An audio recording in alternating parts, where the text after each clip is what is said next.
Efficient. Like, I don't think it's efficient if the sword goes through the head. I think it has to go through the neck, because like that way you can just chop off the heads a little faster. But we're not gonna have a lot of heads chopped off here by the Landsknechte in this game, because we do have a Deli Sword and a Mirror here. No, it's a lot of poking and prodding here. Spears and Horsemen in the name of the game. But when you get into the mirror matchup, things get different. The Holy Trinity comes out, the double blacksmith build. The Rapido into compound or into good old House of Learning. So many choices to be made. Let's see how many have to be made. Are we going to get a late game, or is this going to be a fast one? MarineLorD on match point. VortiX looking to recover. Let's see if he can pick up his butter and make himself a delicious grand final sandwich here in the first weekly of July. Identical opening here for both players, going for the fast Mosque. We've talked about this a lot in one of the previous matchups that we cast together, that if you delay your Mosque in Dark Age, you essentially forfeit Piety as a technology, at least at the beginning of Feudal Age, and that could have negative impacts on your ability to keep your Scholars alive and secure and contest those sacred sites. So it makes sense to go for this early Mosque build here, especially in Daily Mirror like this one, because if you have the chance to snipe enemy Scholars, you know that your opponent also has a chance to snipe yours. So getting that Piety upgrade here as soon as possible is going to be a key factor. Oh.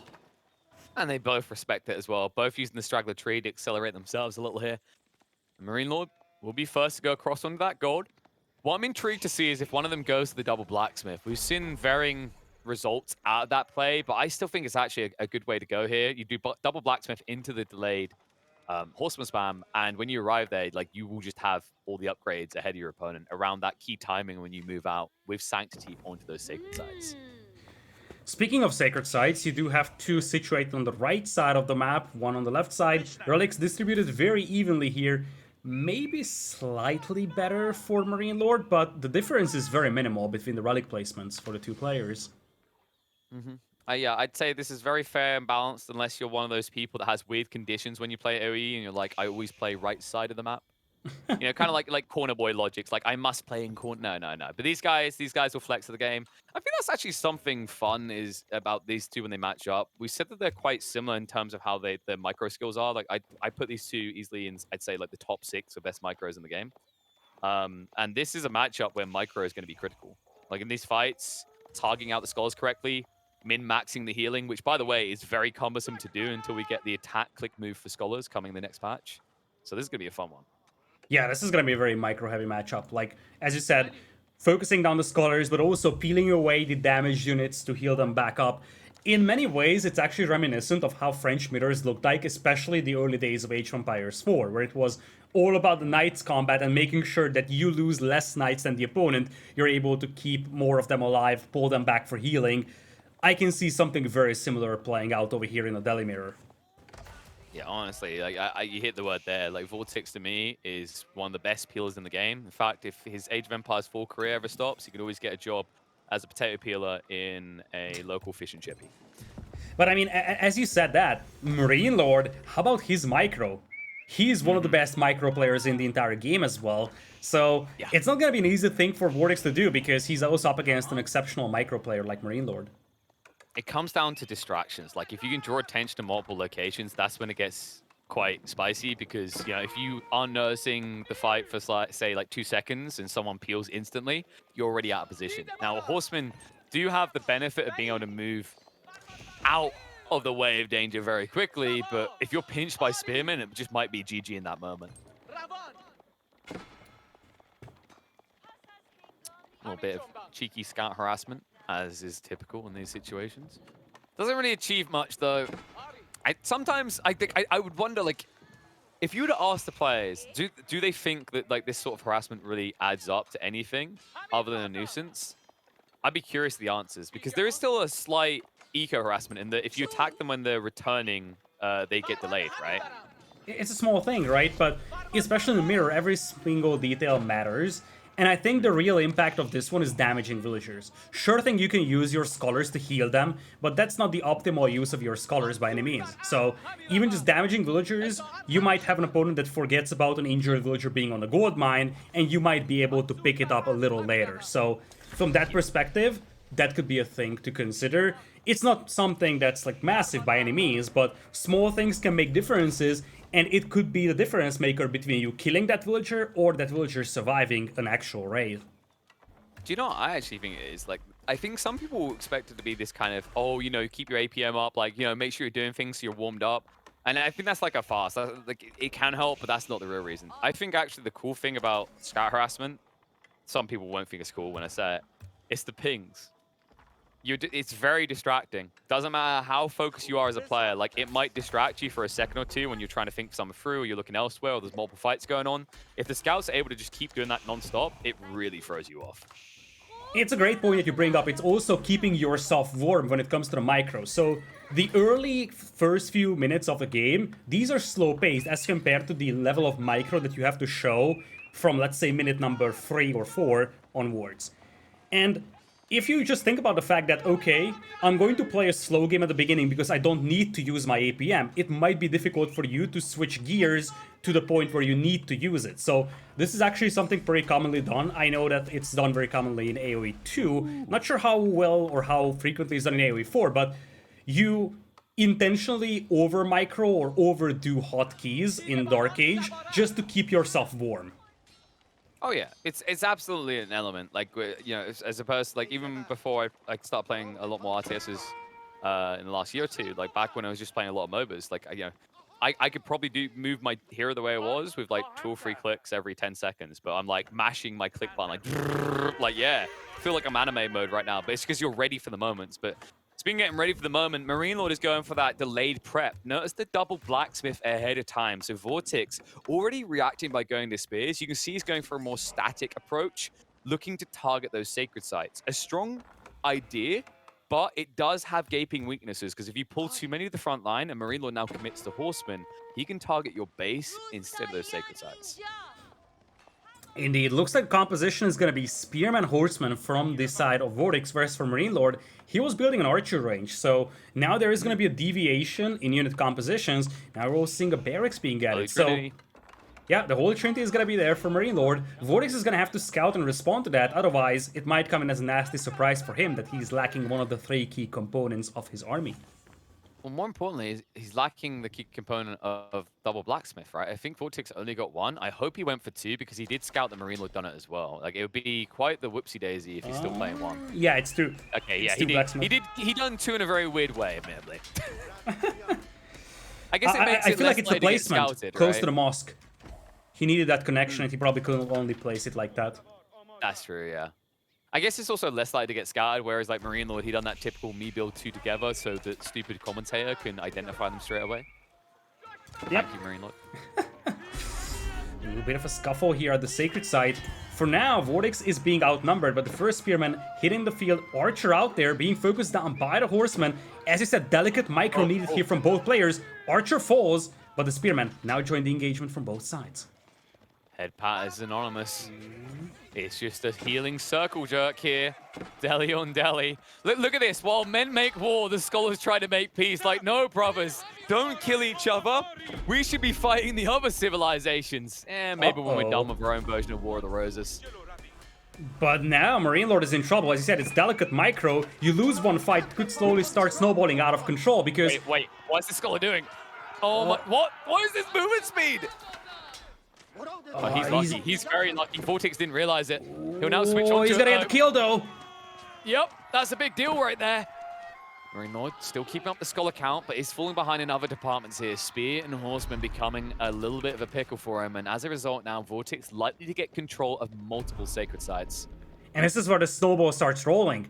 One good engagement here for VortiX at the beginning, also successfully able to snipe one of those scholars, suddenly sets himself up with an advantage over MarineLorD, an advantage that is going to be extremely difficult for MarineLorD now to take away, because now those sacred sites are trickling in gold for VortiX, gold that he can turn into other resources to just continue pumping out army and eventually outnumber MarineLorD, and freebies like that are not something that MarineLorD can afford. As the only horseman he had. And so much that Holy Trinity. Now it's just archers and spears, and there's just so many spears here from VortiX that he doesn't have to care about the fact he's countered here. The archers aren't killing units off quick enough. Meanwhile, the horsemen of VortiX find their way onto the eco line of MarineLorD, strike him there, delay him, slow him down, even picking a villager off as well, while he still has mid-map control. Not the best engagements now for VortiX over here. He neglected his army in the middle for a brief moment, but he managed to pick off a villager, and that's valuable out here. And the most important thing is that he is spinning MarineLorD inside his base, and behind this one, he has 2 Sacred Sites working for him. Look at the resources he's piling up. He's trying to play this one greedy, thinking about Castle Age. Whoops. MarineLorD probably could have captured that Sacred Site before VortiX even turned up, and now as a result, he's not going to get gold trickle. In fact, you might want to avert your eyes away from MarineLorD's gold. Oh, it's gone up now. It was 1 gold with 30 gold a minute. It was quite horrendous to look at. And look at his scholar. The sheer fact that you're denying gold is enough. Yeah, like, even if you lose it, you denied what? 300, 400 gold from MarineLorD with that scholar. It's going to take so much time for that scout to kill it. Now Horseman is joining, but it's too late. It's got to be breaking in this situation. Like, damn it, that free melee tech actually makes a big difference here. MarineLorD has to peel back his scholar. He can't afford them so freely compared to VortiX. Woolin's at least coming up from MarineLorD, but looks like he's going to be surrendering that left flank Sacred. Hasn't been able to take control of the right one. In fact, VortiX now with surplus gold, capable of just rushing up for Castle ahead of MarineLorD. But does he want to? That's the question. Because this is gonna get very interesting in a second. Ooh. Look at MarineLorD's food.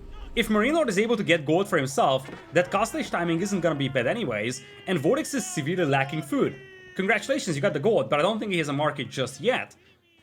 And you gotta wonder if it's too risky for him to go up just yet, because one thing he doesn't know is how heavily committed MarineLorD is to feudal age aggression.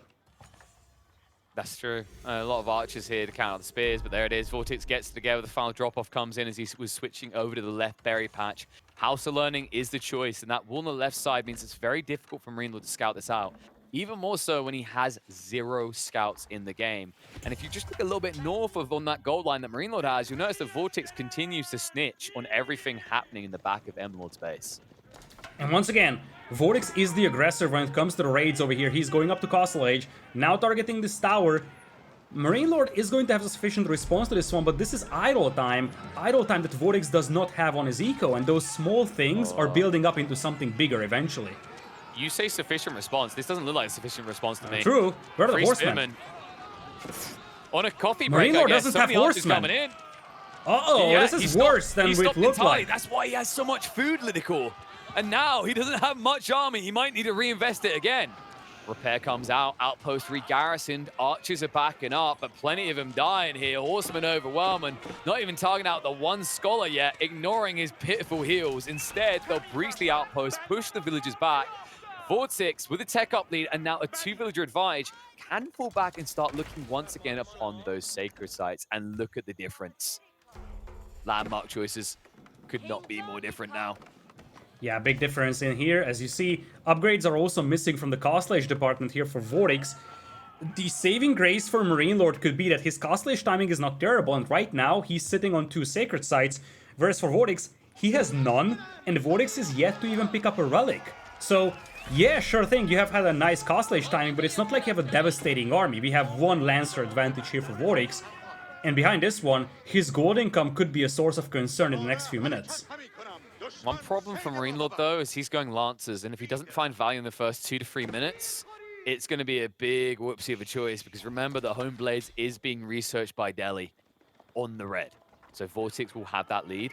Can also think about man-at-arms down the line as well. An underrated choice, but once you have all the tech ups, you naturally do have Forced March.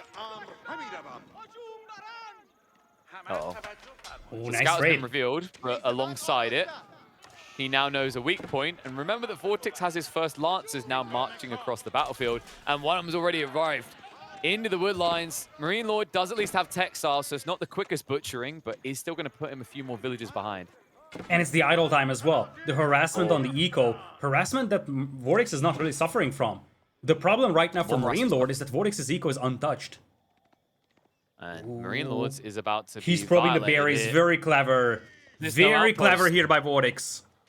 He saw it with the scout. The scout snooped this out, and MarineLorD never appropriately reacted. Didn't even get a defensive building up in this area, so a long walk back to base. Formation shuffle will minimize casualties somewhat, but even if the villagers get out alive, it's still a hell of a lot of idle time. And it's going to make your food eco much weaker. Keep that in mind. MarineLorD doesn't have a tremendous amount of food stockpiled up. and it could slow down his momentum once again, or even swing it in the favor of VortiX. And this is all that VortiX wants to accomplish here. Just slowly build up that lead, slowly grind down the excess of food of MarineLorD to food, and then just outnumber him with Lancers, because own blades are almost finished, and if MarineLorD is struggling to access food, he's also going to struggle adding men-at-arms or Lancers, or even Spearmen to deal with the Lancers himself. I hear what you're saying about food, but what if we just had our people eat gold? Would that kill them? Because MarineLorD's going to have a lot of gold. You can digest gold, but gold is actually toxic. If you found a way to digest gold, I have bad news for you. It's a toxic compound. So the answer is no. I spend more than 3 hours on Reddit a week. I can deal with toxic. I will be fine, Lidakor. That's true, although, well, you know, I think the toxicity of Reddit might be a little lower than toxicity of gold. But, you know what else could be lethal? Knights raiding your lumberjacks, like we're seeing right now by VortiX. Gonna push him fully back. VortiX will retreat for the moment. He's just probe attacking because this idle time really adds up quick for MarineLorD. At least he has the relics to help him, as well as 2 sacred sites. Because remember, the VortiX, although he's really pushing it to MarineLorD, he's not getting the exploitative value of these sacred sites. He's left them captured in favor of MarineLorD due to those early walls. And the thing is that even if you kill a couple of villagers here from the Delhi player, the most important part of their economy is the sacred sites. So as long as you don't decap them, killing a few villagers doesn't matter. We have seen numerous Delhi games where the sacred sites are able to compensate for dozens of villagers being lost. This is actually turning around on VortiX badly. Yeah. Really badly. And that's the value of those walls. This is why you don't just cap the sacred sites, that's why you wall them in. Sure thing, VortiX could break through those walls, but that takes time. So he needs to decide, am I breaking the walls or am I attacking MarineLorD? And the problem right now is that VortiX is going to have the quality with the own blades, but MarineLorD will have the quantity because he was on 3 sacred sites for a long time now, and that is turning into a massive amount of units hitting the field soon. Alright, this is GG territory, and if VortiX doesn't get this keep up, he's going to feel lost. This has to work. Feels like desperation. That's a full price castle even. Look what's happening! MarineLorD! He might get it up. In the night. They'll finally realize. Oh, Lancers are there. He's got Lancers nearby. I think he can stop this. Or can he? A lot of Lancers from VortiX though. MarineLorD instead could just target the eco back at home. And 2 in here. The damage they could do to slow this down might buy enough time to react. VortiX for the moment will stabilize. Yeah, he's going for the eco himself. A lot of idle time. MarineLorD just goes to the trade. This is risky by MarineLorD. This is very risky, but he's finding good value for the Lancers. And it's way better value than what that castle provides. Like, what does that keep give you? Sure thing it cuts you off from wood, but you just name a resource that the Delhi don't need in Castle Age, or at least they don't need that much of. One resource, KP.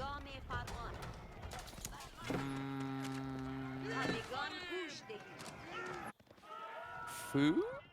No. No, cold. Gold, because it rhymes with cold. No, it's not even that. Keep guessing. Food? That's right. Exactly. Castling that wood line here from MarineLorD is definitely not something to be neglected, but it's not devastating. At least not even comparably devastating to that night raid. This is the problem right now. Is like MarineLorD, like you said already, he doesn't care about that keep because the big whoop, you stopped half a tree line. If you just look a tiny bit to the right, you'll notice I got another tree line. Look behind it, I got another tree. Like there's so much wood on MarineLorD's side of the map that you'd need probably 2 more keeps. And here's an issue for VortiX. It takes 800 stone per keep. So there's a lot bigger of a gap between him establishing this line compared to MarineLorD getting defensive ones in place. Defensive ones that are very quickly going to probably unlock the village fortresses, allowing him to boom his eco up.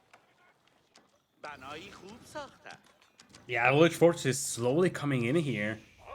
And MarineLorD himself is also working towards additional keeps. Do keep in mind that MarineLorD has the compound of the Defender, whereas VortiX is operating with the House of Learning. So MarineLorD is the only Delhi player over here actually getting the discounts on those keeps. Which means that they're basically more efficient than TCs, because when you get a 25% discount on that price of 800, well, actually it costs less to build that than it costs to build a town center. And it's also going to provide you a lot more safety. And you can even build farms around it. That's the magical thing with village fortresses. It's not like it's a big castle in there, but it's not a drop-off site. It's even a drop-off site. It is something that's going to secure their farming eco should this game go very long. But obviously neither of the players want to make this go very long, but they might be left without a choice here because VortiX, he's not going to give up on this easily for sure, and he's got the knight numbers advantage right now. He really does. 16 compared to 9. MarineLorD trying to peel a few off with favorable fights. Static defenses don't work very well when the unit you're trying to combat runs past them. But right now, at least the good news, MarineLorD, it seems he's shifted most of his economy to the left side of the base under the protection that keeps. So he can just turn this into a battleground. This is now urban warfare. Yeah, at least VortiX was able to decap one of the sacred sites on the right side, so MarineLorD is just left with one. But I feel like those Lancers are starting to do a concerning amount of damage over here on MarineLorD's eco. Not in terms of killing villagers, because now village fortresses will allow you to just replenish those villagers. It's gonna be a matter of idle time and possibly a matter of access to berries.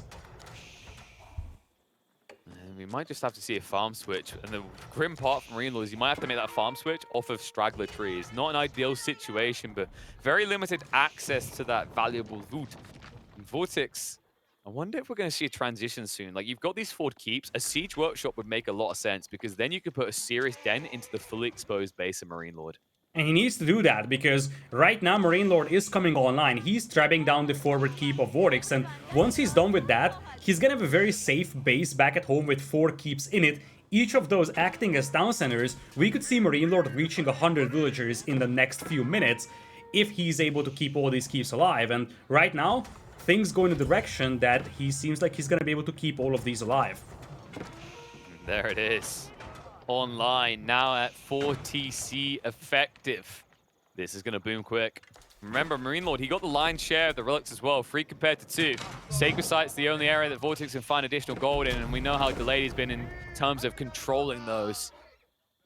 In fact, every time you go to control them as well, it's kind of a distraction. It peels you away, and it gives breathing room for MarineLorD to reboom like he is. Indeed, and MarineLorD is rebooming here big time. He's playing a dangerous game because he's outnumbered by knights quite massively. In fact, it's 19 to 6 only, but he trusts his static defenses. Right now he's gambling on the fact that VortiX won't dive under those keeps, which is a fairly reasonable gamble right now. It wouldn't be worth it for VortiX to dive under those keeps of the Lancers just to kill villagers, especially because it's so easy to replenish those said villagers with village fortresses. Speaking of Lancers, dive in time, put your scuba gear on, straight in for the freebie. Springall was coming out to play. Treb's now exposed. The flood through here. MarineLorD, the greed is strong in this one, but the spearman count is not. And that means the Lancers are going to clean up all the Trebs in the tree line.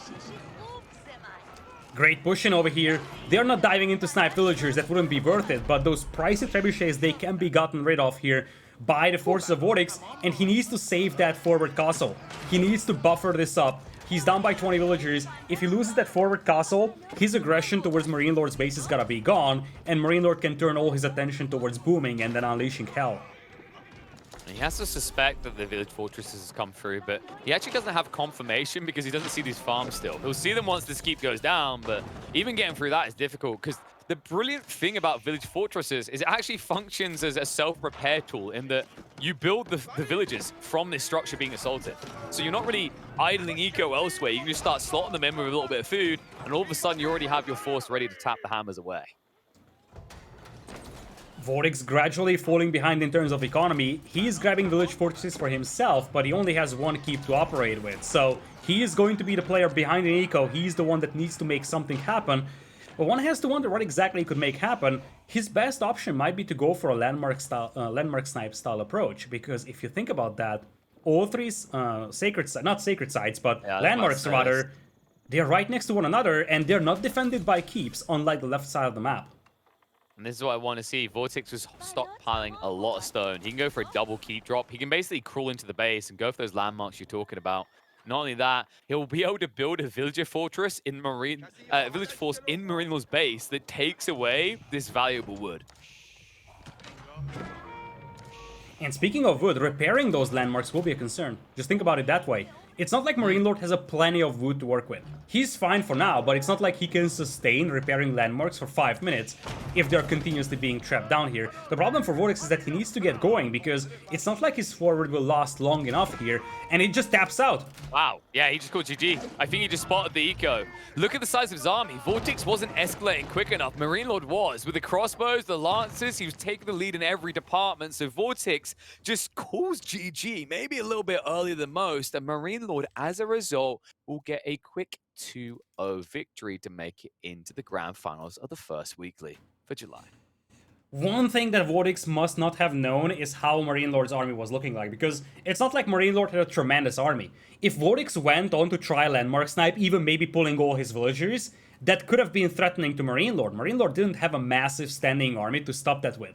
Would it have worked? Probably not. But VortiX at least had that option open, decided to tap out instead, and with that, MarineLorD moves on to a 2-0 victory. Ultimately, Village Fortress is carrying him on his way, because that's really what decided things, and that's what really started snowballing this in the favor of MarineLorD. Yeah, so I think a lot of people are going to be of the opinion this looked like a very underwhelming end of the game. Like, why did VortiX GG out? But you have to realize that VortiX is holding on by the concept that his opponent hasn't full eco boomed yet. He might suspect the village fortresses, but one weakness of village fortresses is it increases your food demand per minute.